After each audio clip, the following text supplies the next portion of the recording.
आज की कहानी का नाम है परिश्रम ही सच्चा धन है। परिश्रम ही सच्चा धन है एक शिक्षाप्रद कहानी है। इस कहानी के माध्यम से हमें सदैव परिश्रम करने की प्रेरणा मिलती है। जब विनीत अपने दादाजी को सुबह सुबह धरती को प्रणाम करते हुए देखता है तब वह आश्चर्यचकित हो जाता है। विनीत के पूछने पर दादाजी उसे बताते हैं कि वे धरती को प्रणाम करते हैं क्योंकि धरती ही हमारा भरण पोषण करती है। वे विनीत की जिज्ञासा शांत करने के लिए एक कहानी सुनाते हैं।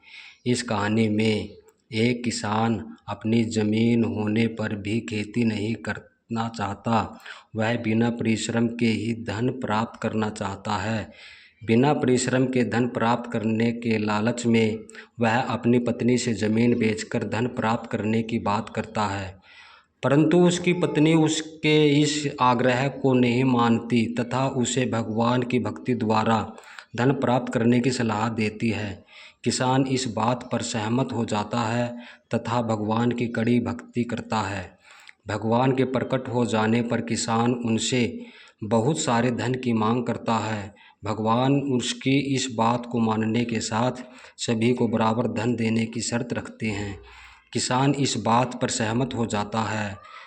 भगवान उसे बहुत सारे धन का वरदान देते हुए किसान जब अपने घर पहुंचता है तो धन के भंडार देखकर अत्यंत प्रसन्न हो जाता है।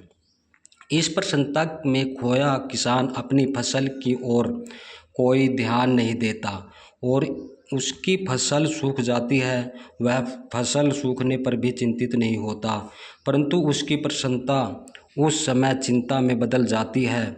वह अपनी पत्नी के साथ वस्त्र खरीदने बाजार जाता है। बाजार पहुंचने पर उसे एहसास होता है कि कोई भी दुकानदार धन के बदले में वस्त्र बेचना नहीं चाहता, क्योंकि भगवान के दिए वरदान के अनुसार सभी लोग को धन के भंडार प्राप्त हुए थे।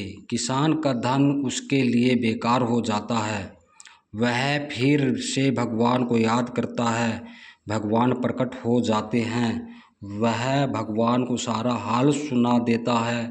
वह कहता है कि उनका दिया धन उसके किसी काम नहीं आया। इस पर भगवान उससे समझने कि परिश्रम की सबसे बड़ा धन है। असली धन वही है जो अपने परिश्रम द्वारा कमाया जाता है। बिना परिश्रम के कमाया गया धन कभी काम नहीं आता। किसान को इस बात से अपनी गलती का एहसास होता है। वह भगवान से क्षमा याचना कर मेहनत करना प्रारंभ कर देता है।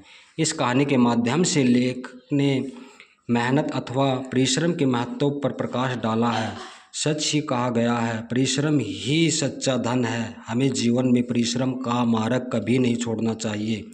हमें आलस्य छोड़कर परिश्रम करना चाहिए, क्योंकि बिना परिश्रम के जीवन में कठिन तथा सुख सुविधाओं से रहित होता है। धन्यवाद।